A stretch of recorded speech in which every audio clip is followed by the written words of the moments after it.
안녕하십니까? 오늘은 기득권의 횡포라는 제목으로 말씀을 나누고자 합니다. 조금 길지만 민수기 5장 11절에서 31절까지 보겠습니다. 주님께서 모세에게 말씀하셨다. 이스라엘 자손에게 말하여라. 내가 그들에게 전할 말은 이렇다. 어떤 남편이든지 아내가 잘못을 저질러 남편을 배반하여 남편 몰래 다른 남자와 동침하였는데 아내가 그 사실을 숨기고 있고 그 여인이 강요받음 없이 스스로 몸을 더럽혔는데도 증인마저 없고 현장에서 붙들리지도 않았을 경우에 남편이 자기 아내가 몸을 더럽혔으므로 화가 나서 아내를 의심하게 되거나 또는 아내가 전혀 몸을 더럽히지 않았는데도 다만 남편이 의처증에 걸려 아내에게 미운 감정이 생기면 그 남편은 아내를 제사장에게 데리고 가서 아내의 몫으로 보릿가루 10분의 1 에바를 제물로 바쳐야 한다. 그 제물에는 기름을 붓거나 향을 얹을 필요가 없다. 그것은 미움 때문에 바치는 곡식 제물이며 잘못을 상기하여 기억하게 하는 곡식 제물이기 때문이다. 제사장은 그 여인을 앞으로 나오게 하여 주님 앞에 세운다. 제사장은 거룩한 물을 오지그릇에 한 그릇 떠다가 성막 바닥에 흙을 긁어서 그 물에 탄다.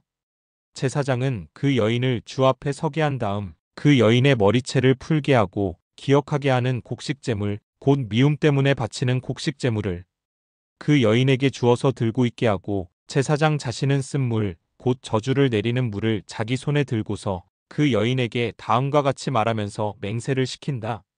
어떤 남자와도 동침한 일이 없고 지금의 남편과 결혼한 이래 그를 배반하여 몸을 더럽힌 일이 없으면 저주를 내리는 이 쓴 물이 내게 아무런 해가 되지 않을 것이다.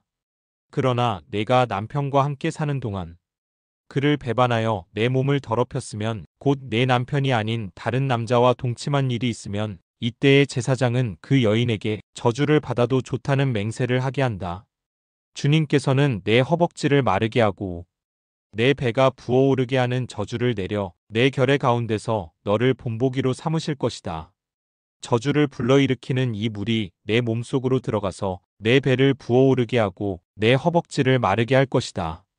이렇게 제사장이 맹세를 시키면 그 여인은 아멘, 아멘 하고 응답하여야 한다. 그러면 제사장은 위에서 한 저주의 말을 글로 써서 그 쓴물에 담가 씻는다. 이 쓴물은 저주를 불러일으키는 물로서 제사장이 그 여인에게 마시게 하는 물이다. 저주를 불러일으키는 그 물이 그 여인의 몸속으로 들어가면 그 여인은 쓰라린 고통을 겪게 된다. 제사장은 그 여인의 손에서 미움 때문에 바치는 그 곡식 제물을 받아서 주 앞에서 흔들고 제단으로 가져간다. 제사장은 그 곡식 제물에서 정성의 표시로 한 웅큼만 집어내어 제단에서 불사른다. 이 일이 끝나면 마지막으로 제사장은 그 준비된 물을 여인에게 주어 마시게 한다.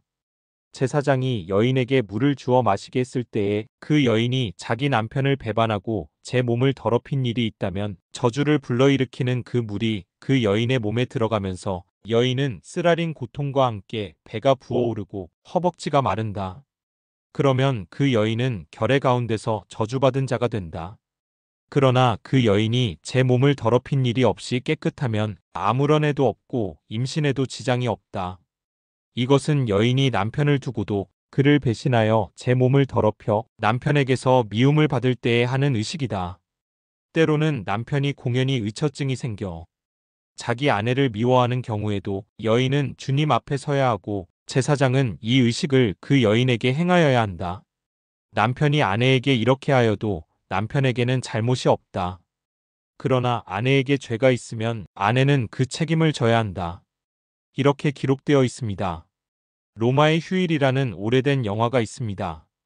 너무나 유명한 영화라 많이들 보셨을 것 같습니다. 그 영화에 로마의 명물로 알려진 진실의 입이라는 유물이 나옵니다. 원래는 하수구 덮개였는데 맹수의 얼굴처럼 생겼고 눈과 코와 입이 뚫려 있어서 그 구멍으로 물이 빠지게 만들었다는 설이 있습니다. 그런데 그 입에 손을 넣은 상태에서 거짓말을 하면 플루비우스라는 강의 신이 손을 잘라버렸다는 전설이 전해져 왔답니다. 영화에서 남자 주인공이 그 입에 손을 넣고 물린 척 연기하는 장면이 나옵니다. 현대인이라면 대부분 아무 망설임 없이 그 입에 손을 넣은 채 기념사진을 찍어가지만 그 전설을 들은 옛날 사람들은 거기에 손을 넣을 엄두를 내지 못했을 것입니다. 본문은 그런 효과를 노렸을 것입니다. 성범죄는 오늘날에도 과학적으로 증명할 수 없는 경우가 허다합니다. 하물며 그 옛날이라면 그런 경우에 증거 없이 처벌할 수도 없고 그렇다고 방관할 수도 없는 난처한 상황에서 당시 사회의 지도자들이 만들어낸 꾀였을 것입니다. 가정이 파괴되면 사회도 무너지기 쉽습니다. 그래서 성범죄를 엄하게 다스릴 수밖에 없었다는 점은 충분히 이해할 수 있습니다. 하지만 여자에게만 가혹한 율법을 적용한 건 변명의 여지 없이 시대의 한계이고 무지입니다. 우선 이 본문은 여자가 바람을 피운 경우만 문제 삼고 남자가 바람을 피운 것에 대해서는 문제를 삼지 않습니다.